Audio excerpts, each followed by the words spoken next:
Donc ça a permis à Emmanuel Macron de sortir d'une impasse. Alors après, les résultats, moi j'attends de voir, parce qu'on parle des Français, mais qui se sont vraiment exprimés au cours de ces débats? Ce sont surtout des personnes âgées, ce sont surtout des catégories socio-professionnelles supérieures, et je ne pense pas que ça soit très représentatif. La citoyenneté, c'est aussi une démarche volontaire. Ah, mais bien sûr. Se sont exprimés ceux qui ont décidé de le faire. Ah, mais je suis parfaitement... Et ceux qui ont décidé de ne pas le faire, ils ne peuvent pas se plaindre de ne pas l'avoir fait. Enfin, je suis parfaitement d'accord avec vous, mais il ne faut pas oublier les autres. La démocratie, c'est gouverner également pour tout le monde. Oui, bien sûr. Et moi, il y a certains sujets qui sont passés complètement à la trappe. Je pense aux questions identitaires, je pense au problème du multiculturalisme, je pense au problème notamment de l'immigration. Et puis il y a tous des pans des territoires français qui sont passés à la trappe. Je pense aux banlieues. On n'a absolument pas parlé des banlieues, des problèmes qu'il y avait à l'intérieur. Et ça manque considérablement. Et à un moment donné, ça va exploser dans la suite du quinquennat. Alors l'immigration, c'est intéressant parce que, par exemple, le président de la République citait le thème dans sa lettre.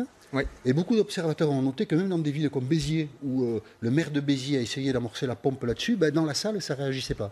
Et les gens préféraient parler du pouvoir d'achat que de l'immigration. Alors certes, aujourd'hui, le pouvoir d'achat, c'est quelque chose d'essentiel. Contraindre les gens à parler. Je suis d'accord, le pouvoir d'achat, c'est quelque chose d'essentiel, mais il y a quand même derrière un problème migratoire, il y a quand même derrière un problème du multiculturalisme. Il suffit d'aller en banlieue pour voir... Mais les gens ont du mal à en parler. Pourquoi ? Les gens ont du mal à en parler parce qu'il y a une forme de tabou. Et puis ce ne sont pas les gens qui se sont exprimés lors de ces débats. Allez en banlieue, vous verrez que les juifs n'ont plus le droit de citer. Allez en banlieue, vous verrez que les homosexuels rasent les murs parce qu'ils ont peur de se faire insulter. Allez en banlieue, vous verrez que les femmes, c'est soit elles réussissent à l'école de la République, soit elles restent chez elles avec le voile sur la tête. C'est le problème aujourd'hui qui est très important et qui n'a pas été abordé lors de ces débats, et je le regrette. Je vous mets en garde.